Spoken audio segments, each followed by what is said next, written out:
ഏവർക്കും നമസ്കാരം, വന്ദനം, വണക്കം. ഈ ഞായറാഴ്ച ദിവസം രാവിലെ നമുക്ക് വളരെ പരിചയമുള്ള, ക്രിസ്തീയ ലോകത്തിൽ വളരെയധികം പ്രശസ്തിയും ശ്രദ്ധയും പിടിച്ചു പറ്റിയിട്ടുള്ള യേശുവും യഹൂദന്മാരുടെ പ്രമാണിയായിരുന്ന നിക്കോദീമോസും തമ്മിലുള്ള സംഭാഷണത്തെ ആസ്പദമാക്കി ചില ആത്മീയ ചിന്തകൾ പങ്കിടുവാൻ അത്രേ താല്പര്യപ്പെടുന്നത്. യോഹന്നാൻ്റെ സുവിശേഷം 3-ാം അധ്യായത്തിൻ്റെ ആദ്യത്തെ 10 വാക്യങ്ങൾ ആസ്പദമാക്കി ആത്മീയതയുടെ അനിവാര്യമായ ചില തിരിച്ചറിവുകൾ പ്രാപിപ്പാൻ നമുക്കിടയാകട്ടെ എന്ന് പ്രാർത്ഥിച്ചുകൊണ്ട് ഈ വിഷയത്തിലേക്ക് നമ്മുടെ ശ്രദ്ധ തിരിക്കാം. ആമുഖമായി എനിക്ക് പറയാനുള്ളത്, നാം ആത്മീയതയെ പലപ്പോഴും മനസ്സിലാക്കുന്നത് ഭൗതികമായ ചിന്തകളുടെ ഏതാണ്ട് മെച്ചപ്പെട്ട ഒരു വേർഷനായിട്ടാണ്. പരക്കെ ആത്മീയത എന്ത് എന്ന് ധരിക്കുന്നു. എന്നാൽ യേശുവിൻ്റെ ദർശനം അങ്ങനെ ആയിരുന്നില്ല എന്നതിൻ്റെ ഒരു ഉത്തമ ഉദാഹരണമാണ് ഈ സംഭവം. നിക്കോദീമോസ് യഹൂദ മത പ്രമാണികളിൽ മുഖ്യ സ്ഥാനം വഹിച്ചിരുന്ന ഒരു നല്ല വ്യക്തിയായിരുന്നു. അവൻ്റെ താല്പര്യങ്ങൾ നല്ലതാണ്, മഹനീയമാണ്. അവൻ്റെ വ്യക്തിത്വം ആദരവ് അർഹിക്കുന്നതാണ്. ഒരുപക്ഷെ അന്നുണ്ടായിരുന്ന പുരോഹിത വർഗത്തെ ആകെ പരിഗണിച്ചാൽ അതിൽ ഏറ്റവും ബഹുമാനത്തിന് അർഹതയുള്ള വ്യക്തി നിക്കോദീമോസ് ആയിരുന്നു എന്നത് ഏതാണ്ട് സ്പഷ്ടമാണ്. കാരണം യേശു വളരെ വളരെ ആഴമേറിയ കാതലായ ആത്മീയ വെളിപ്പെടുത്തൽ നിക്കോദീമോസിനോട് നടത്തണമെങ്കിൽ അവനുള്ള ആത്മീയമായ സാധ്യതകളെ തിരിച്ചറിയുകയും അതിനെ മാനിക്കുകയും ചെയ്തിട്ട് മാത്രമാണ്. മറ്റ് ഒരു മത പ്രമാണിയോടും ഇപ്രകാരമുള്ള ഒരു സംഭാഷണത്തിൽ യേശു ഏർപ്പെട്ടതായി നാം കാണുന്നില്ല. അതിൽ നിന്ന് വേറിട്ട് നിൽക്കുന്ന ഏക സംഭവം ലൂക്കോസിൻ്റെ സുവിശേഷം 10-ാം അധ്യായത്തിൽ യഹൂദ ന്യായപ്രമാണിയുമായിട്ടുള്ള സംഭാഷണമാണ്. എന്നാൽ ആ ന്യായപ്രമാണിയും നിക്കോദീമോസും തമ്മിലുള്ള വ്യത്യാസം നമുക്ക് ഒരിക്കലും അവഗണിക്കാൻ സാധ്യമല്ല. ന്യായപ്രമാണി ജനക്കൂട്ടത്തിൻ്റെ മധ്യത്തിൽ എഴുന്നേറ്റ് നിന്ന് ഒരു ചോദ്യം ചോദിക്കുന്നത് അവൻ ആത്മീയമായ മർമ്മങ്ങൾ മനസ്സിലാക്കാനുള്ള താല്പര്യത്തോടെയല്ല, പിന്നെയോ യേശുവിനെ ജനങ്ങളുടെ മധ്യത്തിൽ വെച്ച് ഒന്ന് അപമാനിക്കുന്നതിനും ചിന്താക്കുഴപ്പത്തിലാക്കുന്നതിനും യേശുവിനേക്കാൾ താൻ കൂടുതൽ ബുദ്ധിമാനാണ്, കഴിവുള്ളവനാണ് എന്ന ഒരു സാഹചര്യം, എന്ന ഒരു പ്രതീതി വരുത്തി വയ്ക്കുന്നതിനുമാണ്. അപ്പോൾ ഉദ്ദേശശുദ്ധിയില്ലാതെയാണ് ന്യായപ്രമാണി യേശുവിനോട് ചോദ്യം ചോദിക്കുന്നത് എന്ന് നമുക്ക് വ്യക്തമാണ്. എന്നാൽ യോഹന്നാൻ്റെ സുവിശേഷം 3-ാം അധ്യായത്തിൽ രേഖപ്പെടുത്തിയിരിക്കുന്ന ഈ സംഭവത്തിൽ അങ്ങനെയല്ല. യാതൊരു അനിഷ്ടമായ ലക്ഷ്യത്തോടും കൂടെ അല്ല, അല്ലെങ്കിൽ ഹീനമായ ലക്ഷ്യത്തോടും കൂടെ അല്ല നിക്കോദീമോസ് യേശുവിനെ സമീപിക്കുന്നത് എന്നതിന് യാതൊരു സംശയവും ഈ ഭാഗത്തില്ല. എന്നാൽ അതേസമയം തന്നെ അവൻ്റെ വ്യക്തിപരമായ ഉദ്ദേശത്തിൽ കറ പുരണ്ടിട്ടില്ലായിരുന്നുവെങ്കിലും, അതിൽ ഹീനമായ അംശങ്ങളില്ലായിരുന്നുവെങ്കിലും, അവൻ്റെ ആകമാനമായ അവസ്ഥയിൽ കാതലായ ഒരു പ്രശ്നം പതിയിരുന്നു എന്ന് യേശുവിന് പെട്ടെന്ന് മനസ്സിലായി. ഈ ഒരു യാഥാർത്ഥ്യത്തെപ്പറ്റി നമുക്ക് വ്യക്തമായ ധാരണ ഉണ്ടാകേണ്ട ആവശ്യമുണ്ട്. കാരണം ഇങ്ങനെയുള്ള കാര്യങ്ങൾ പൊതുവെ അവഗണിക്കപ്പെട്ടു പോകുകയാണ്. പരാമർശിച്ചാൽ പോലും ഏതാണ്ട് ഒഴുക്കൻ മട്ടിൽ ആർക്കും ഇതിൻ്റെ യഥാർത്ഥ അർത്ഥം പിടികിട്ടാത്ത വിധത്തിൽ ഉരുട്ടിപ്പുരട്ടി പോകുന്ന ഒരു സമീപനമാണ് നാളിതുവരെ എൻ്റെ ശ്രദ്ധയിൽപ്പെട്ടിട്ടുള്ളത്. നിങ്ങളുടെ അനുഭവം അതിൽ നിന്ന് വ്യത്യസ്തമാകാൻ സാധ്യതയുണ്ട്, ഇല്ല എന്ന് ഞാൻ പറയുന്നില്ല. പക്ഷേ ഇത് കേട്ട് കഴിയുമ്പോൾ നിങ്ങൾ തന്നെ തീരുമാനിക്കുക, ഇതുവരെ നിങ്ങൾ പ്രാപിച്ച അറിവും തിരിച്ചറിവും ഈ ഒരു സംഭവത്തെ പറ്റിയുള്ള യേശുവിൻ്റെ ദർശനവും നാം ഈ ധ്യാനത്തിൽ കൂടെ പ്രാപിക്കാൻ സാധ്യമാകുന്ന അറിവും തമ്മിലുള്ള വ്യത്യാസം എന്ത് എന്ന് വ്യത്യാസമുണ്ടെങ്കിൽ നമുക്ക് ആ ഒരു അന്വേഷണത്തിലേക്ക് തിരിയാം. ആദ്യമായി നമ്മുടെ ശ്രദ്ധയിൽപ്പെടേണ്ട ഒരു കാര്യം, അത് വളരെ പ്രകടമാണ്, ഞാൻ കൊണ്ടൊന്ന് സൂചിപ്പിച്ച് മാത്രം മുൻപോട്ട് പോവുകയാണ്. എന്തുകൊണ്ടാണ് നിക്കോദീമോസ് രാത്രിയിൽ യേശുവിനെ കാണാൻ വന്നത്? അതിൻ്റെ അർത്ഥം പകൽ യേശുവിനെ വന്ന് കാണുവാനുള്ള സ്വാതന്ത്ര്യം അവന് ഇല്ലായിരുന്നു, അല്ലെങ്കിൽ അവൻ ഇല്ല എന്ന് അവന് തന്നെ തോന്നി. അതിന് രണ്ട് കാരണങ്ങളുണ്ടായിരിക്കാം. ഒന്ന്, പകൽ സമയം അവൻ വളരെ ജോലി തിരക്കുള്ള ഒരാളായിരുന്നു. അവനൊരു നിമിഷം പോലും ശ്വസിക്കാൻ പോലും ഇടവില്ല, മുണ്ട് മുറുക്കി കൊടുക്കാൻ സമയമില്ല. അതുകൊണ്ടായിരിക്കാം രാത്രിയിൽ അല്പസമയം വന്നപ്പോൾ പാവം ഓടി വന്ന് യേശുവിനെ കാണാൻ ശ്രമിച്ചത്. എന്നാൽ മറ്റൊരു സാധ്യതയുള്ളത്, അവൻ യഹൂദ മതപ്രമാണിയായതുകൊണ്ട് ആ മത പാരമ്പര്യത്തിൽ നിന്ന് വ്യത്യസ്തമായ ചില കാര്യങ്ങൾ പഠിപ്പിക്കുന്ന ഒരു വ്യക്തിയെ മറ്റുള്ളവർ കാണുക, സന്ദർശിച്ച് അവനിൽ നിന്ന് എന്തെങ്കിലും കേൾക്കാനോ മനസ്സിലാക്കുവാനോ പഠിക്കുവാനോ ശ്രമിക്കുന്നത് തികച്ചും സാഹസികമാണ്.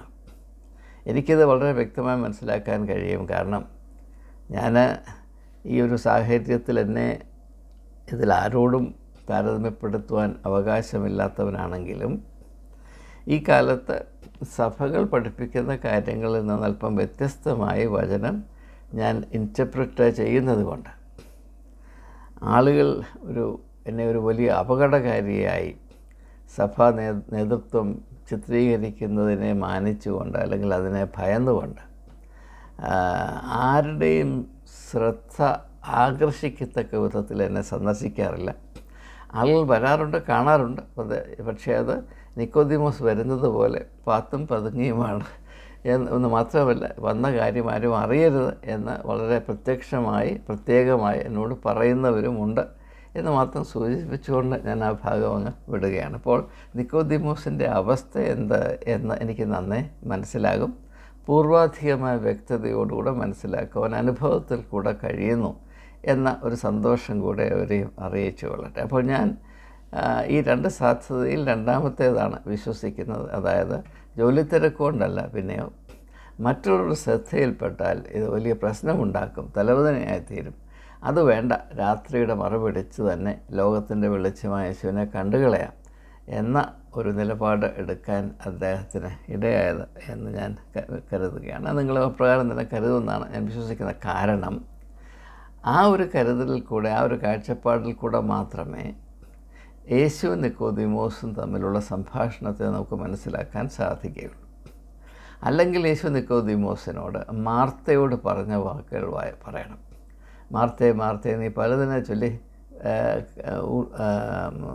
വിഷമിച്ചിരിക്കുന്നു, വലഞ്ഞിരിക്കുന്നു. നിക്കോദീമോസേ, നീ പലതിനെ ചൊല്ലി വലഞ്ഞിരിക്കുന്നു. ഇതിൻ്റെ ഒന്നും ആവശ്യമില്ല, അല്പമേ വേണ്ടുവല്ല, ഒന്നും മതി, അങ്ങനെ പറയുമായിരുന്നു. എന്നാൽ അങ്ങനെയല്ല ഇവിടെ പറയുന്നത് എന്നത് വളരെ ശ്രദ്ധേയമാണ്. അപ്പോൾ ഇവിടെ എന്താണ് പ്രശ്നം? നിക്കോദീമോസിനെ ഈ യോഹന്നാൻ തൻ്റെ സുവിശേഷത്തിൽ ചിത്രീകരിക്കുമ്പോൾ അത് സാർവലൗകികമായി എല്ലാവരുടെയും ശ്രദ്ധ വളരെ വ്യക്തമായി പിടിച്ചു പറ്റേണ്ട, അല്ലെങ്കിൽ എല്ലാവരുടെയും ശ്രദ്ധ പതിയപ്പെടേണ്ട, അനിവാര്യമായി പതിയപ്പെടേണ്ട ഒരു സുപ്രധാനമായ ആത്മീയ വെളിപ്പെടുത്തലിൻ്റെ നിദാനമായിട്ടാണ് നിക്കോദീമോസിനെ ഇവിടെ പ്രയോഗിക്കുന്നത്, അല്ലെങ്കിൽ ഇവിടെ ചിത്രീകരിച്ചിരിക്കുന്നത് എന്നത് മനസ്സിലാക്കാൻ വലിയ പ്രയാസമുണ്ടാകേണ്ട കാര്യമില്ല എന്നാണ് ഞാൻ മനസ്സിലാക്കുന്നത്. ഇവിടെ യേശു നിക്കോദീമോസിനോട് പറയുമ്പോൾ വളരെ ശ്രദ്ധേയമായ ഒരു ആശയം അവതരിപ്പിക്കുന്നു. ഈ ആശയത്തെ അനേകം ആളുകൾ കൈകാര്യം ചെയ്ത് അതിനെ പല വിധത്തിൽ വിവക്ഷിച്ച് വിരൂപമാക്കി അതിൻ്റെ തനതായ അർത്ഥത്തെ ഏതാണ്ട് കുഴിച്ചു മൂടിയ അവസ്ഥയിലാണ് എന്ന് ഞാൻ ആദ്യമേ സൂചിപ്പിക്കട്ടെ. ഇപ്പോൾ ആളുകൾ ചില ഗ്രൂപ്പിൽപ്പെട്ട ആളുകൾ നിങ്ങളെ ആദ്യം കണ്ട നിങ്ങൾ ബോൺ അഗെയിൻ ആണോ എന്ന് ചോദിക്കും. ഈ ചോദിക്കുന്ന ആൾക്ക് ഇത് എന്താണെന്നൊരു പിടിയുമില്ലാത്തവരാണ് എന്ന് 2 നിമിഷം അവരോട് സംസാരിച്ചാൽ നിങ്ങൾക്ക് മനസ്സിലാകും. ഇതൊരു കൾട്ട് ഫോർമുല പോലെ ഉപയോഗിക്കുന്നു. ഞങ്ങൾ ബോൺ അഗെയിനാണ്, നീ ബോൺ അഗെയിനാണോ? നീ ബോൺ അഗെയിൻ അല്ലെങ്കിൽ ഞങ്ങളും നീയും തമ്മിൽ യാതൊരു ബന്ധവും പാടില്ല. ഇതിനപ്പുറത്തോട്ട് പോകുവാൻ ആളുകൾക്ക് കഴിയുന്നില്ല, അല്ലെങ്കിൽ അവരതിനെ കൂട്ടാക്കുന്നില്ല. ആ ഒരു അർത്ഥത്തിലേ അല്ല യേശു ഈ ആശയം അവതരിപ്പിച്ചത് എന്നത് ഞാൻ ആദ്യമേ സവിനയം ഇവിടെ പ്രസ്താവിച്ചു കൊള്ളട്ടെ. നിക്കോദീമോസിനോട് ഈ വെളിപ്പെടുത്തൽ നടത്തുവാൻ ആവശ്യമുണ്ടായതിൻ്റെ കാര്യം നിക്കോദീമോസിൻ്റെ അവസ്ഥ എന്താണ് എന്നതുകൊണ്ടാണ്. എന്താണ് അവൻ്റെ അവസ്ഥ? അവൻ ഒരു മതസംവിധാനത്തിൻ്റെ ശ്രദ്ധേയനായ ഒരു നേതാവാണ്. അവൻ ആരാകുന്നുവെന്നും അവൻ എവിടെ ആയിരിക്കണമെന്നും ലോക യാഥാർത്ഥ്യങ്ങളെയും ദൈവീകമായ മർമ്മങ്ങളെയും എപ്രകാരം മനസ്സിലാക്കണമെന്നും സാഹചര്യങ്ങളെപ്പറ്റി എപ്രകാരം നിലപാടുകൾ എടുക്കണമെന്നും തീരുമാനിക്കാനുള്ള സ്വാതന്ത്ര്യം അവനില്ല. അവൻ നേതാവാണ്. പക്ഷെ നാം മനസ്സിലാക്കേണ്ട ഒരു വലിയ പ്രധാനപ്പെട്ട കാര്യം, അത് മതത്തിലാണെങ്കിലും മതത്തിന് പുറത്താണെങ്കിലും നേതാവാണ് ഏറ്റവും വലിയ അടിമ. സാധാരണ ജനത്തിന് സ്വാതന്ത്ര്യമുണ്ട്, നേതാവിന് സ്വാതന്ത്ര്യം നന്നേ കുറവാണ്. നേതാവ് താൻ പ്രതിനിധാനം ചെയ്ത സംവിധാനത്തിൻ്റെ അടിമയാണ്. ആ സംവിധാനത്തിൻ്റെ താല്പര്യത്തിനും ലാഭത്തിനും നിലനിൽപ്പിനും അനുയോജ്യമായി മാത്രമേ ചിന്തിക്കുവാനും നിലപാടെടുക്കുവാനും പ്രതികരിക്കുവാനും ഇടപെടുവാനും ഒരു നേതാവിന് സാധ്യമാകുകയുള്ളൂ. ഇനി യാതൊരു സംശയമില്ല. ഒരു സാധാരണ വ്യക്തി എന്ന നിലയിൽ നിങ്ങൾക്ക് ഏത് നിലപാടും എടുക്കാം. പക്ഷെ നിങ്ങളങ്ങനെ സ്വതന്ത്രമായ നിലപാടെടുക്കുന്നവരാണോ ഇല്ലയോ എന്ന് നിങ്ങൾ തീരുമാനിക്കണം.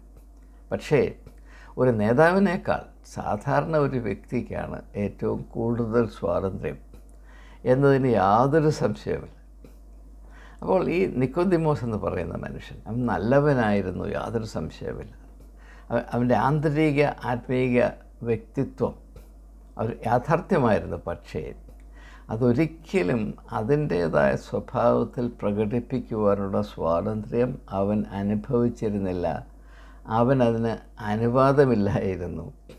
അവൻ ആ വ്യവസ്ഥിതിയുടെ ഒരു ഭാഗമായി അതിൻ്റെ മാത്രം താല്പര്യമനുസരിച്ച് കാണുകയും പ്രവർത്തിക്കുകയും പ്രതികരിക്കുകയും ചെയ്യാനുള്ള സ്വാതന്ത്ര്യത്തിൽ തങ്ങി നിന്നവനാണ്. അങ്ങനെ വരുമ്പോൾ എന്ത് സംഭവിക്കും? ഇതാണ് ഏറ്റവും പ്രധാനപ്പെട്ട ചോദ്യം. നാം ഒരു സംവിധാനത്തിൻ്റെയോ ഒരു സ്ഥാപനത്തിൻ്റെയോ ഒരു പാർട്ടിയുടെയോ ഒരു മീമാംസയുടെയോ ഐഡിയോളജി അല്ലെങ്കിൽ ഒരു ഗ്രൂപ്പിൻ്റെയോ ഒരു സഭയുടെയോ അംഗങ്ങളായി അതിനോട് വിധേയപ്പെട്ട് കഴിയുമ്പോൾ നമുക്കൊരിക്കലും ദൈവഹിതം അറിഞ്ഞ് അതിനെ അനുസരിക്കുവാൻ സാധ്യമല്ല. ആ സ്വാതന്ത്ര്യം നമുക്ക് നഷ്ടപ്പെട്ടു പോകും. ഇത് ഏറ്റവും ശ്രദ്ധേയമായ ഒരു ആത്മീയമായ പ്രശ്നമാണ് ഞാൻ അവതരിപ്പിക്കുന്നത് എന്ന് പ്രത്യേകിച്ച് ആരെയും പറഞ്ഞ് മനസ്സിലാക്കേണ്ട ആവശ്യമില്ല എന്ന് ഞാൻ ആത്മാർത്ഥമായിട്ട് വിശ്വസിക്കുകയാണ്. യേശുവിൻ്റെ കാഴ്ചപ്പാടിനെ പറ്റി ഞാൻ മുമ്പ് 1-2 വീഡിയോയിൽ സൂചിപ്പിച്ചത് ഞാൻ അല്പം ഒന്ന് ആവർത്തിക്കുകയാണ്. അത്രമാത്രം പ്രാധാന്യമുള്ളതുകൊണ്ട് ആവർത്തന വിരസത ആർക്കും തോന്നരുത് എന്ന് പ്രാർത്ഥിച്ചുകൊണ്ട്. യേശുവിനെ സംബന്ധിച്ചിടത്തോളം ആത്മീയ ജീവിതം വളരെ ലളിതമാണ്. പലരും പറയും ഇത് വലിയ കോംപ്ലിക്കേറ്റഡാണ്, വളരെ ക്ലേശമാണ്, ഇത് നിഗൂഢതകൾ കൊണ്ട് നിറഞ്ഞിരിക്കുന്നു. അങ്ങനെ ഒരു പ്രശ്നം യേശുവിൽ നാം കാണുന്നില്ല. കാരണം യേശുവിനെ സംബന്ധിച്ചിടത്തോളം ആത്മീയ ജീവിതം ഒരൊറ്റ കാര്യത്തിൽ അടങ്ങി നിൽക്കുന്നു. അതെന്താണ്? നിങ്ങൾ ആരായാലും നിങ്ങളെ പറ്റിയുള്ള ദൈവഹിതം എന്ത് എന്ന് തിരിച്ചറിയുവാൻ ആഗ്രഹിക്കുന്നവരാണോ? അങ്ങനെ ആഗ്രഹിക്കുന്നവരാണെങ്കിൽ അറിയുന്നത് നടപ്പിലാക്കുവാൻ, അറിയുന്നതിനെ അനുസരിപ്പാൻ മനസ്സുള്ളവരാണ്. അതായത് ദൈവഹിതം എന്ത് എന്ന് അറിയുവാൻ താല്പര്യപ്പെടുകയും ആ അറിയുന്ന ദൈവഹിതത്തെ അനുസരിക്കുവാൻ നിശ്ചയദാർഢ്യമുള്ളവരുമാണോ? ഈ ഒരൊറ്റ ചോദ്യം മാത്രമാണ് ആത്മീയ ജീവിതത്തിൻ്റെ കേന്ദ്ര ബിന്ദുവായി യേശു മനസ്സിലാക്കിയിട്ടുള്ളത്. ഞാനത് മുൻപുള്ള 1-2 വീഡിയോയിൽ വ്യക്തമായി വളരെ വിശാലമായി പരിഗണിച്ച ഒരു ആശയമാണ്. അതുകൊണ്ട് ഞാൻ കൂടുതലായി സമയത്ത് അത് പരിഗണിച്ച് അല്ലെങ്കിൽ വിശദീകരിച്ച് സമയം അതിനുവേണ്ടി മാറ്റിവെക്കാൻ താല്പര്യപ്പെടുന്നില്ല. അപ്പോൾ ഇത് ഏറ്റവും പ്രധാനപ്പെട്ട പരിഗണനയാണ്. ആരാണ് ആത്മീയ ജീവിതം നയിക്കുന്നവൻ? ദൈവഹിതം അറിഞ്ഞ് അതിനെ നിർവഹിക്കുവാൻ സർവോപരി താല്പര്യപ്പെടുകയും അതിനുവേണ്ടി നിലകൊള്ളുകയും ചെയ്യുന്ന ഒരു വ്യക്തിയാണ് ദൈവ പൈതലായി യേശുവിൻ്റെ ദർശനത്തിൽ പരിഗണിക്കപ്പെടുന്നത് എന്ന് ഈ സമയത്ത് ഞാൻ സൂചിപ്പിക്കട്ടെ. അപ്പോൾ ഇവിടെ നാം മനസ്സിലാക്കേണ്ട ഒരു കാര്യം, ദൈവഹിതം എന്ത് എന്ന് നമുക്ക് വെളിപ്പെട്ട് വരുമ്പോൾ ഓരോ തവണയും പുതിയ വെളിപ്പെടുത്തലായി മാത്രമേ നമുക്ക് അനുഭവപ്പെടുകയുള്ളൂ. ഞാൻ ഈ പറയുന്ന കാര്യം ദയവായി മനസ്സിലാക്കുക. ഞാൻ അനുഭവത്തിൽ നിങ്ങളോട് പറയുകയാണ്. ഞാൻ എൻ്റെ ജീവിതത്തിൽ ഞാൻ എപ്പോഴും ദൈവഹിതം അന്വേഷിച്ച് അതുപോലെ നിർവഹിച്ച വ്യക്തിയാണെന്ന് യാതൊരു അവകാശവാദവും എനിക്കില്ല. വളരെയധികം തെറ്റുകൾ, തെറ്റിദ്ധാരണകൾ, പല വിധത്തിൽ അവഗണിച്ച അവസരങ്ങൾ എൻ്റെ ജീവിതത്തിലുണ്ടായിട്ടുണ്ട്. സത്യം. എങ്കിലും അതിൽ നിന്ന് വേറിട്ട അനുഭവങ്ങൾ ഉണ്ടായിട്ടുണ്ട് എന്നതുകൊണ്ട് ഞാൻ എൻ്റെ സാക്ഷ്യം നിങ്ങളോട് പറയുകയാണ്. കഴിഞ്ഞകാല സംഭവങ്ങളുടെ വെളിച്ചത്തിൽ, അല്ലെങ്കിൽ നാം ഈ ലോകത്തിൻ്റെ ബുദ്ധിയിൽ നിന്ന് അതിൽ കൂടെ പ്രാപിച്ച അറിവിൻ്റെ മാനദണ്ഡം ആശ്രയിച്ച് ചിന്തിക്കുമ്പോൾ മനസ്സിലാകത്തക്ക വിധത്തിലല്ല ദൈവഹിതം വെളിപ്പെട്ട് വരുന്നത്. എന്തുകൊണ്ടാണ് വചനം പറയുന്നത്? ദൈവത്തിൻ്റെ വഴികൾ അപ്രമേയമാകുന്നു. God's ways are mysterious. അതിൻ്റെ ഏറ്റവും ലളിതമായ അർത്ഥം പറഞ്ഞാൽ, കഴിഞ്ഞകാല അനുഭവങ്ങളുടെ വെളിച്ചത്തിൽ ആ അടിസ്ഥാനത്തിൽ നിങ്ങൾക്ക് മനസ്സിലാക്കാൻ കഴിയുന്നതൊന്നും അപ്രമേയമല്ല, മിസ്റ്റീരിയസ് അല്ല. നാളിതുവരെ മനുഷ്യ ചരിത്രത്തിലും മനുഷ്യജാതിയുടെ അനുസ്യൂതമായ അളവില്ലാത്ത അനുഭവങ്ങളുടെ ബാഹുല്യം കൊണ്ടും മനസ്സിലാക്കാൻ കഴിയാത്ത വിധത്തിലാണ് ദൈവഹിതം കാലാകാലങ്ങളിൽ വെളിപ്പെട്ട് വരുന്നത് എന്നതാണ് യേശുവിനെ സംബന്ധിച്ചിടത്തോളമുള്ള ഏറ്റവും പ്രധാനപ്പെട്ട ഒരു തിരിച്ചറിവ്. അത് നമ്മുടെ ഓരോരുത്തരുടെയും ജീവിതത്തിൽ അന്വർത്ഥമാണ്. നാം പലപ്പോഴും ദൈവഹിതത്തെ തിരിച്ചറിയുന്നതിൽ പരാജയപ്പെടുന്നതിനൊരു പ്രധാനപ്പെട്ട കാരണം നാം ഈ വെളിപ്പെട്ടു വന്ന ആ ഒരു അവസ്ഥ അല്ലെങ്കിൽ ചുമതലബോധം, നാം എന്തു ചെയ്യണം എന്നതിനെ പറ്റിയുള്ള ആ ഒരു ആന്തരികമായ പ്രേരണ, ദൈവികമായ പ്രേരണ, അതങ്ങനെ തന്നെ ആണോ അല്ലയോ എന്ന് നാം തീരുമാനിക്കുന്നത് കഴിഞ്ഞകാല അനുഭവങ്ങളുടെ പ്രാബല്യത്തിലാണ്. അല്ലെങ്കിൽ മറ്റാളുകൾ പറഞ്ഞത് കേട്ട് ഇങ്ങനെയാണ്. നാം ഒരു സഭയിൽ ചേർന്ന് നിൽക്കുമ്പോൾ വരുന്ന ഏറ്റവും വലിയ പ്രശ്നം ഇതാണ്. സഭയെ സംബന്ധിച്ചിടത്തോളം അതിൻ്റെ കഴിഞ്ഞകാല അനുഭവങ്ങൾ, അതിൻ്റെ പാരമ്പര്യങ്ങൾ, അതിൻ്റെ ട്രഡീഷൻസ്, അത് എക്കാലത്തും ആവർത്തിച്ചുകൊണ്ടിരുന്ന മാനദണ്ഡങ്ങൾ, ആശയങ്ങൾ, ഇതിനപ്പുറത്ത് കടന്ന് ചിന്തിക്കുവാൻ സാധ്യമല്ല. എന്നാൽ ദൈവഹിതം വെളിപ്പെട്ട് വരുന്നത് കഴിഞ്ഞ കാലങ്ങളിൽ നിന്ന് വ്യത്യസ്തമായിട്ടാണ്, അല്ലെങ്കിൽ അത് അപ്രമേയമാകയില്ല. അപ്പോൾ അപ്രമേയമായ മിസ്റ്റീരിയസായ ദൈവഹിതം വെളിപ്പെട്ട് വരുമ്പോൾ അതിനെ സ്വീകരിക്കാനുള്ള സ്വാതന്ത്ര്യമോ, അത് സ്വീകരിക്കുന്നത് അഭികാമ്യമാണെന്ന് തോന്നുവാൻ പോലുമുള്ള ഒരു സാവകാശമോ സ്വാതന്ത്ര്യമോ നമ്മുടെ മതഭക്തി കൊണ്ട്, പള്ളിഭക്തി കൊണ്ട് നമുക്ക് നശിച്ചു പോകുന്നു എന്നത് പരക്കെ അവഗണിക്കപ്പെടുന്ന ഒരു യാഥാർത്ഥ്യമാണ്. ഇത് വളരെയധികം നമ്മുടെ ശ്രദ്ധയെ ആകർഷിക്കുന്ന ഒരു വിഷയം തന്നെയാണ്. സഭയാകട്ടെ, ലോകത്തിലെ ഏത് സ്ഥാപനമാകട്ടെ, അതിലെന്താണ് അഭികാമ്യം, അഭികാമ്യമല്ല എന്ന് തീരുമാനിക്കുന്നത് കഴിഞ്ഞകാല സംഭവങ്ങളുടെ അടിസ്ഥാനത്തിൽ മാത്രമാണ്. കഴിഞ്ഞകാല സംഭവങ്ങളെപ്പറ്റി യാതൊരു നിഗൂഢതയുമില്ല. അതൊന്നും അപ്രമേയമല്ല, മിസ്റ്റീരിയസ് അല്ല. അത് വളരെ സ്പഷ്ടമാണ്. അപ്പോൾ നമുക്ക് സ്വീകരിക്കാവുന്നത് എന്താണെന്ന് സ്വീകരിച്ചുകൂടാ. നമ്മുടെ കടമ എന്താണ്, എന്ത് കടമയല്ല എന്ന് തീരുമാനിക്കുന്നത് നാം ഉൾപ്പെട്ടിരിക്കുന്ന സഭയുടെയോ സംഘടനയുടെയോ പ്രസ്ഥാനത്തിൻ്റെയോ നിലപാടുകളനുസരിച്ചാണ്. ആ നിലപാടുകൾ കഴിഞ്ഞകാല അനുഭവങ്ങളുടെ വെളിച്ചത്തിൽ മാത്രം രൂപീകരിക്കുന്നതാണ്.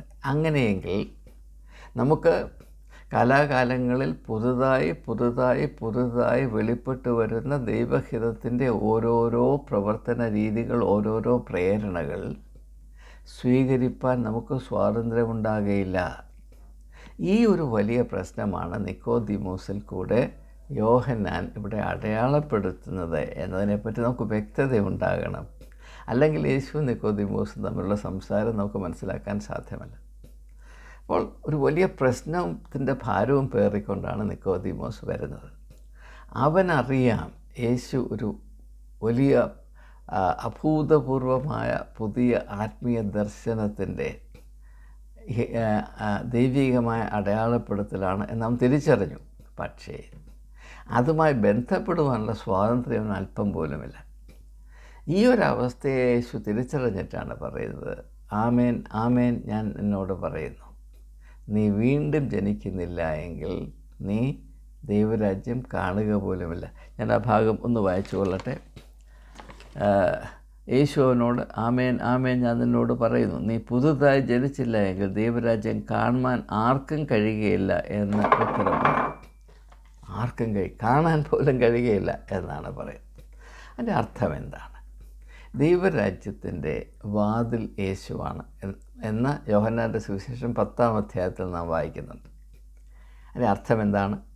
ദൈവരാജ്യമെന്ന് പറയുന്ന ഈ പുതിയ ആത്മീയ ദർശനം, അത് സൂചിപ്പിക്കുന്ന ആ വലിയ ലോകത്തിൻ്റെ അഭൂതപൂർവമായ സാധ്യതകൾ, ഇതിൽ പ്രവേശിക്കുവാനും അതിൻ്റെ അനുഗ്രഹങ്ങൾ പ്രാപിപ്പാനും നമുക്ക് ഇടയാകണമെങ്കിൽ അതിലേക്ക് പ്രവേശിക്കുന്നൊരു വാതിലുണ്ട്.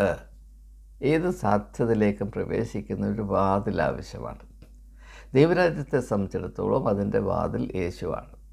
ആ വാതിൽ എന്താണ്? യേശു എന്ന് പറയുന്നൊരു വ്യക്തി മാത്രമല്ല, ആ വ്യക്തിയുടെ ആത്മീയ വ്യക്തിത്വത്തിൻ്റെ സാരാംശം, അന്തസത്ത എന്താണ്? ദൈവത്തെ നിരുപാധികമായി അനുസരിക്കുക, ദൈവഹിതം തുറന്ന മനസ്സോടെ അന്വേഷിക്കുകയും അപ്പോൾ മനസ്സിലായി വരുന്ന ദൈവഹിതം നിരുപാധികമായി അനുസരിക്കുകയും ചെയ്യുന്ന ആ വ്യക്തിത്വമാണ് യേശു എന്ന് പറയുന്നത്. അതാണ് വഴി, അതാണ് വാതിൽ. ഈ വാതിലിൽ കൂടെ അല്ലാതെ ആരും ഇതിലേക്ക് പ്രവേശിക്കുന്നില്ല. എന്നാൽ ആ വാതിലിൽ കൂടെ പ്രവേശിക്കുവാൻ നിക്കോദീമോസിന് സ്വാതന്ത്ര്യമില്ല. അവരൊരു സംവിധാനത്തിൻ്റെ, ഒരു സഭയുടെ, ഒരു മതചട്ടക്കൂടിൻ്റെ കാവൽ ഭടനായി നിൽക്കുന്നിടത്തോളം കാലം അവൻ ഈ അവസ്ഥയിലേക്ക് പ്രവേശിക്കാനുള്ള സ്വാതന്ത്ര്യമില്ല. ആ വാതിലിൻ്റെ വെളിയിൽ വരെ വന്ന് മുട്ടിയിട്ട് പോകാമെന്നല്ലാതെ ഈ ഒരവസ്ഥയിലേക്ക് പ്രവേശിക്കാൻ സാധ്യമല്ല. അപ്പോൾ ദൈവഹിതത്തെ ആരാഞ്ഞറിഞ്ഞ് അനുസരിക്കുന്നതിൽ കൂടെ മാത്രമേ മനുഷ്യൻ ദൈവരാജ്യത്തിലേക്ക് പ്രവേശിക്കുന്നുള്ളൂ എന്ന ഏറ്റവും ശ്രദ്ധേയമായ ആത്മീയമായ വെളിപ്പെടുത്തലാണ് ഇവിടെ സംഭവിക്കുന്നത്. എന്നാൽ നാം മനസ്സിലാക്കേണ്ട 1-2 കാര്യം കൂടെ സൂചിപ്പിച്ചുകൊണ്ട് ഞാൻ ഈ ധ്യാനം അവസാനിപ്പിക്കാൻ പോവുകയാണ്. നിക്കോദീമോസിനെ ഇവിടെ ചിത്രീകരിക്കുന്നതിൽ കൂടെ, അവൻ്റെ അവസ്ഥയെ നാം മനസ്സിലാക്കുന്നതിൽ കൂടെ നാം എന്താണ് കൂടുതൽ വ്യക്തമായി ധരിക്കേണ്ടത് എന്ന ഒരു ചെറിയ അന്വേഷണം.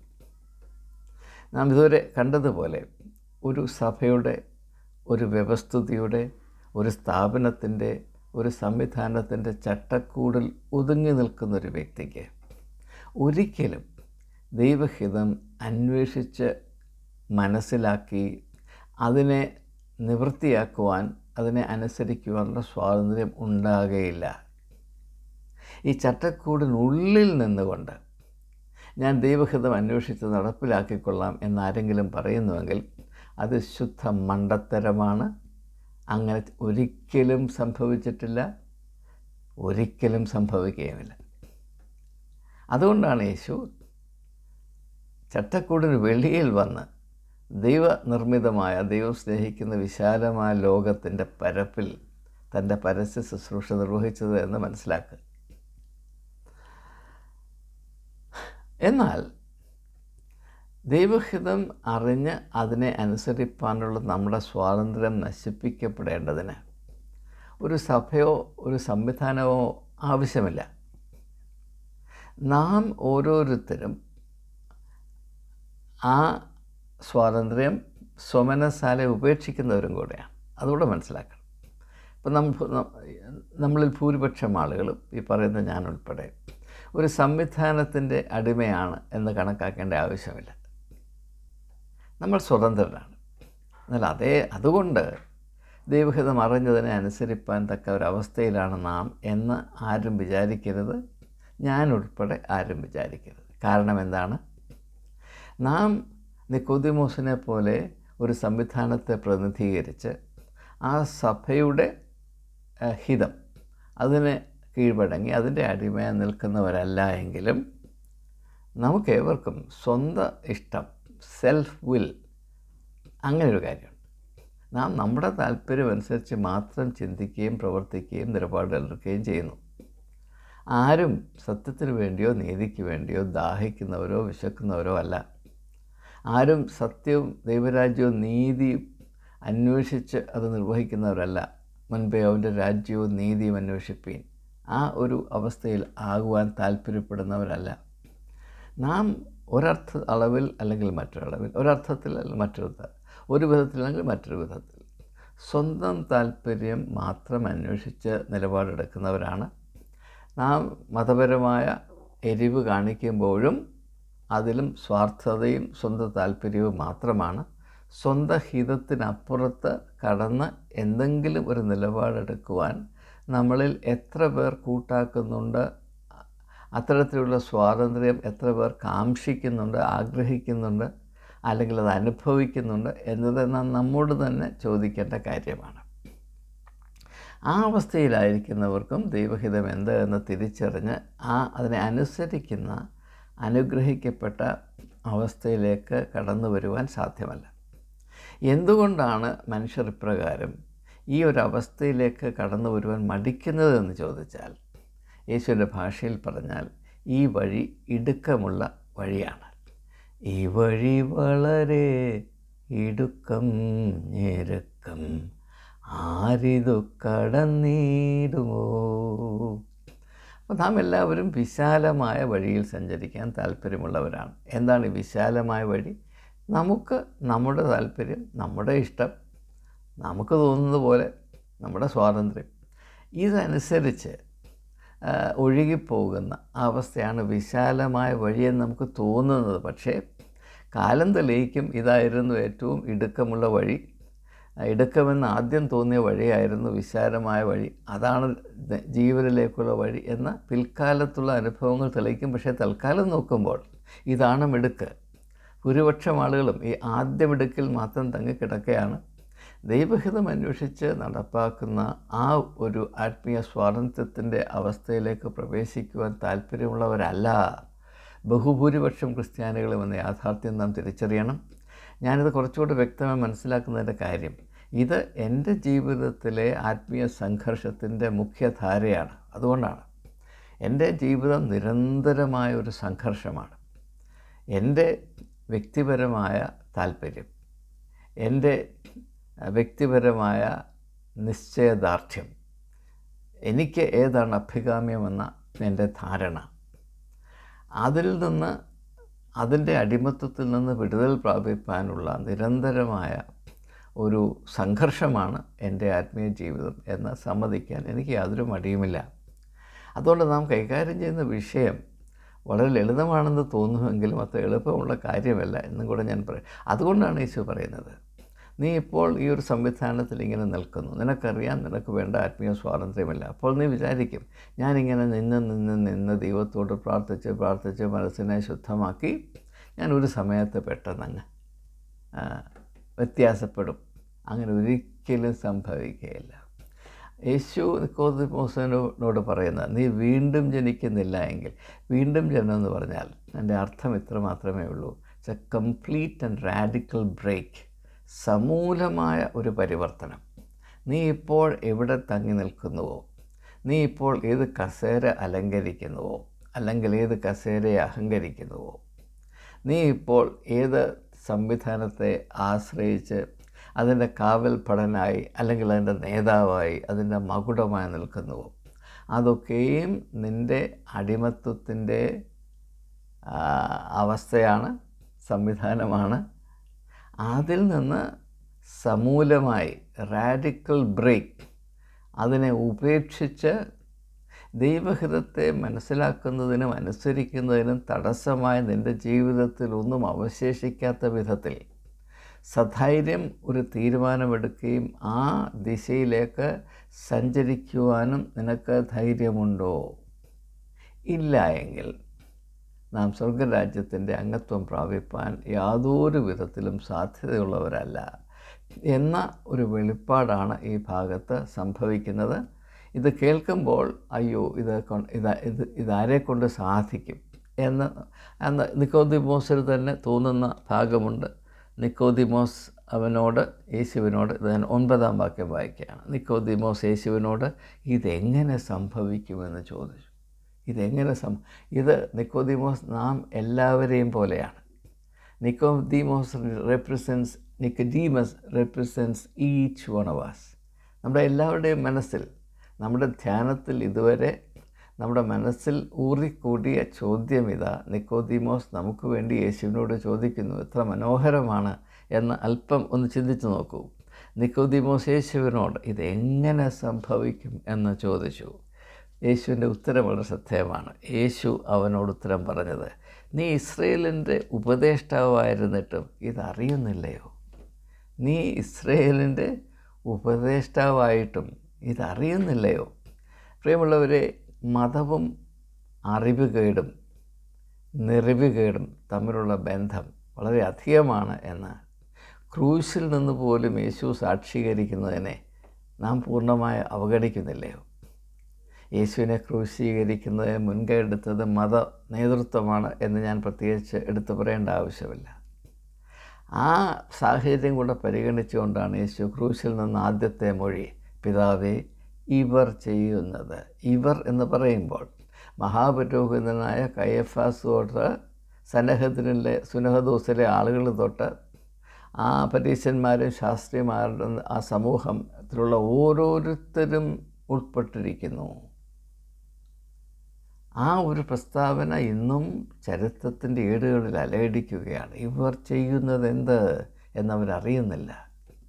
എന്തുകൊണ്ടാണ് മതമേഖല ആത്മീയമായ അറിവുകേടിൻ്റെ മേഖലയാകുന്നത്? അതിൻ്റെ കാരണമാണ് ഞാൻ സൂചിപ്പിച്ചത്. മതമേഖലയിൽ പ്രവർത്തിക്കുമ്പോൾ ഇതൊരു വ്യവസ്ഥാപിത സംവിധാനമാകയാൽ അതിൻ്റേതായ താല്പര്യങ്ങൾ മാത്രം അറിയുകയും അതിനുവേണ്ടി മാത്രം നിലപാടെടുക്കുകയും ചെയ്യാനുള്ള സ്വാതന്ത്ര്യമേ അതിൻ്റെ നേതൃത്വത്തിലിരിക്കുന്നവർക്കുള്ളൂ. ഇത് മനസ്സിലാക്കാൻ ഒരു പ്രയാസവുമില്ല. കേരളത്തിൽ ഓർത്തഡോക്സ് സഭയും യാക്കോബ സഭയും തമ്മിലുള്ള ഈ നമ്മെ ഏവരെയും ലജ്ജിപ്പിക്കേണ്ട ഈ തെരുവ് യുദ്ധം മാത്രം ശ്രദ്ധിച്ചാൽ മതി. ഇപ്പോൾ ഓർത്തഡോക്സ് സഭയിലുള്ള ഓരോ വ്യക്തിക്കും അറിയാം, കോടതി വിധി കിട്ടി, പക്ഷേ അത് അന്യായമാണ്.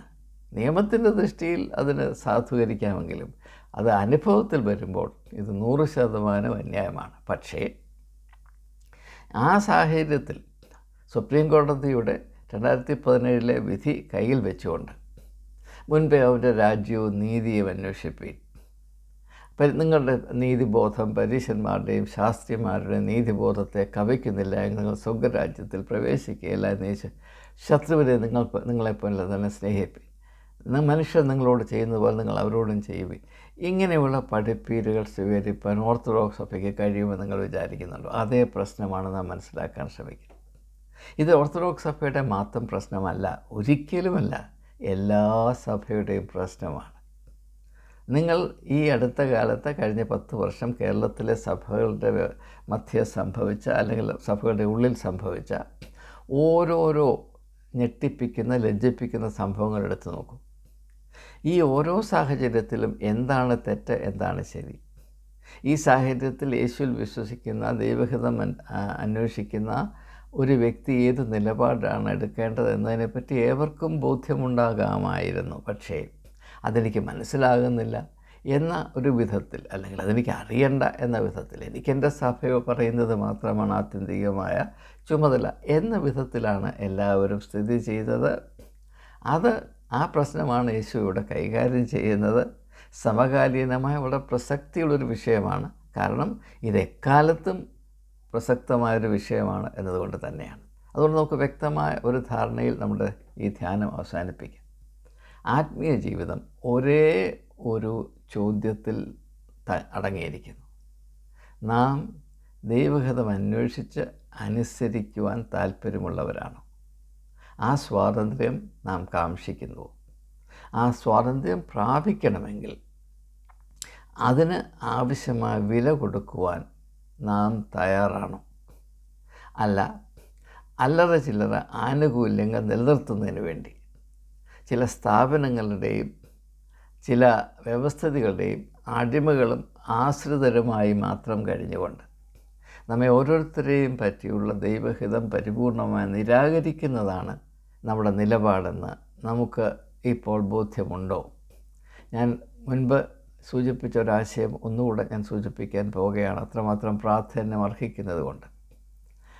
ദൈവഹിതം ഓരോ വ്യക്തിയെ പറ്റിയുമാണ്, ഒരു സമൂഹത്തെ പറ്റിയല്ല, ഓരോ വ്യക്തിയെ പറ്റിയുമാണ്.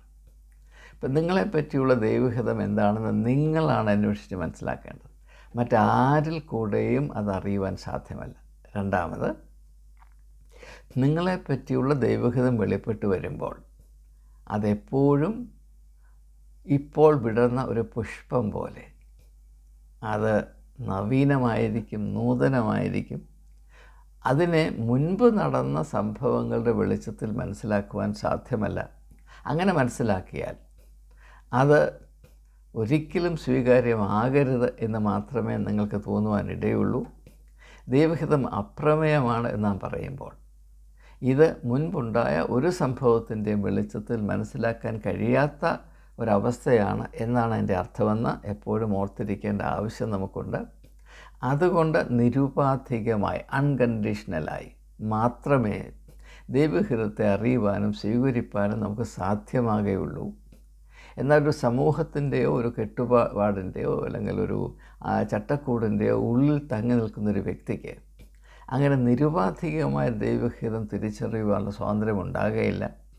അവൻ ദൈവഹിതം തിരിച്ചറിയുന്നത് അങ്ങനെ താല്പര്യമുണ്ടെങ്കിൽ അവൻ ഉൾപ്പെട്ടിരിക്കുന്ന ചട്ടക്കൂട് ഒരു അരിപ്പയായി ഉപയോഗിച്ച് അതിൽ തട്ടുന്നതിൽ മാത്രമേ അവൻ സ്വീകാര്യത കണ്ടെത്തുകയുള്ളൂ. അങ്ങനെ വരുമ്പോൾ ഇത് 100% നിരാകരിക്കപ്പെടും. അങ്ങനെ മതത്തിൻ്റെ കസേര പിടിച്ചെടുക്കാനോ അല്ലെങ്കിൽ മതത്തിൻ്റെ നല്ല പുസ്തകത്തിൽ പേര് എഴുതപ്പെടാനൊക്കെ ഇടയാകുമെങ്കിലും അത് നിത്യതയുടെ മുൻപിൽ തീരാത്ത നഷ്ടമായി തീരും. ജീവിതം 100% നഷ്ടപ്പെട്ടു പോകും. എന്നാൽ ആ അവസ്ഥയിൽപ്പെട്ട് യാതൊരു വിധത്തിലും ആത്മീയമായ ഒരു ചുവട് മുൻപോട്ട് വെക്കാൻ കഴിയാത്ത അവസ്ഥയിൽ പട്ടുപോയിക്കൊണ്ടേയിരിക്കുന്ന വ്യക്തികളാണ് ചോദിക്കുന്നത്, നിത്യജീവനെ അവകാശമാക്കാൻ ഞാൻ എന്ത് ചെയ്യും? ഞാൻ എനിക്ക് വയസ്സും പ്രായമൊക്കെ ആയി ഞാൻ മരിച്ചാൽ സ്വർഗത്തിൽ പോകുമോ? എന്നാൽ ആ ചോദ്യത്തിന് അതിൽ തന്നെ ഒരു ഉത്തരവുണ്ടാകുകയില്ല. അതിന് ഉത്തരവുണ്ടാകണമെങ്കിൽ നിക്കോദീമോസിനോട് പറഞ്ഞ ഈ കാര്യത്തിൻ്റെ വെളിച്ചത്തിൽ ചോദിക്കുമ്പോൾ ചിലപ്പോൾ ഉത്തരം കിട്ടിയെന്നിരിക്കും. അല്ലാതെ യാതൊരു വിധത്തിലും ആർക്കും ഉത്തരം കിട്ടുകയില്ല. ഉത്തരം കിട്ടുന്നതിന് വേണ്ടി നിങ്ങൾ അവിടെയും ഇവിടെയും ഓടി നടക്കരുത്. നിങ്ങളോട് വെളിപ്പെടുത്താത്ത നിങ്ങളെപ്പറ്റിയുള്ള യാഥാർത്ഥ്യം ദൈവം മറ്റൊരാൾക്ക് വെളിപ്പെടുത്തി അവനിൽ കൂടെ നിങ്ങളെ അറിയിക്കുമെന്ന് നിങ്ങൾ വിശ്വസിക്കുന്നുവെങ്കിൽ നിങ്ങൾ ദൈവത്തെ അപമാനിക്കുന്ന വ്യക്തികളാണ്. അങ്ങനെ പ്രവർത്തിക്കുന്ന ദൈവത്തിന് കാര്യമായ പ്രശ്നമുണ്ട്. ദൈവം അങ്ങനെ പ്രവർത്തിക്കുന്ന ആളല്ല. അങ്ങനെ ദൈവത്തെ പറ്റിയുള്ള സങ്കല്പം നിങ്ങളുടെ മനസ്സിൽ ആരാണ്ട് വരച്ച് വെച്ചതാണ്. അതാദ്യം ഉപേക്ഷിക്കേണ്ട ആവശ്യമുണ്ട്. നിന്നെ സൂക്ഷ്മമായി അറിയുകയും നിനക്ക് വേണ്ടി വ്യക്തമായി കരുതുകയും ചെയ്തൊരു ദൈവം നിന്നെപ്പറ്റിയുള്ള ദൈവഹിതം എന്തെന്ന് വെളിപ്പെടുത്തുവാൻ മൂന്നാമതൊരാളുടെ സഹായം തേടുമെന്ന് നീ വിചാരിക്കുന്നുണ്ടോ? പിന്നെ എന്തിനാണ് ഈ പ്രവാചകന്മാരൊക്കെ എന്ന് പറഞ്ഞ് നടക്കുന്ന വെറും അഭിനേതാക്കൾ, ഒന്നാന്തരം കോൺ ആർട്ടിസ്റ്റ്, അവിടെ പുറകെ പോകുന്നത് എന്തിനാണ്? എന്ത് വെളിപ്പെടുത്തലാണിത്? എന്ത് പ്രവാചക ദൗത്യമാണിത്? ഈ കള്ളക്കാഫറുകളുടെ പുറകെ പോവുക. കാരണം അതിനുള്ള സ്വാതന്ത്ര്യം മാത്രമേ നമുക്കുള്ളൂ. യഥാർത്ഥത്തിൽ ദൈവഹിതം ആരാഞ്ഞറിഞ്ഞ് മനസ്സിലാക്കി അനുസരിപ്പാനുള്ള സ്വാതന്ത്ര്യം നാം എന്നേ ഉപേക്ഷിച്ച് കളഞ്ഞതാണ്. ആ ഒരു യാഥാർത്ഥ്യം തിരിച്ചറിയാനെങ്കിലും ഈ ശോചനീയമായ അവസ്ഥയിൽ നാം ആണ്ടുപോയിരിക്കുന്നു എന്ന ദുഃഖകരമായ സത്യം, മരണതുല്യമായ സത്യം തിരിച്ചറിയാനെങ്കിലും ഈ വചന ധ്യാനം ഇടയാക്കട്ടെ എന്ന് വിനീതമായി പ്രാർത്ഥിച്ചുകൊണ്ട് വാക്കുകൾ ഉപസംഹരിക്കുന്നു. ദൈവം ഏവരെയും അനുഗ്രഹിക്കുകയും ആത്മീകമായ സ്വാതന്ത്ര്യത്തിലേക്ക് വഴി നടത്തുകയും ചെയ്യട്ടെ. ആമേൻ.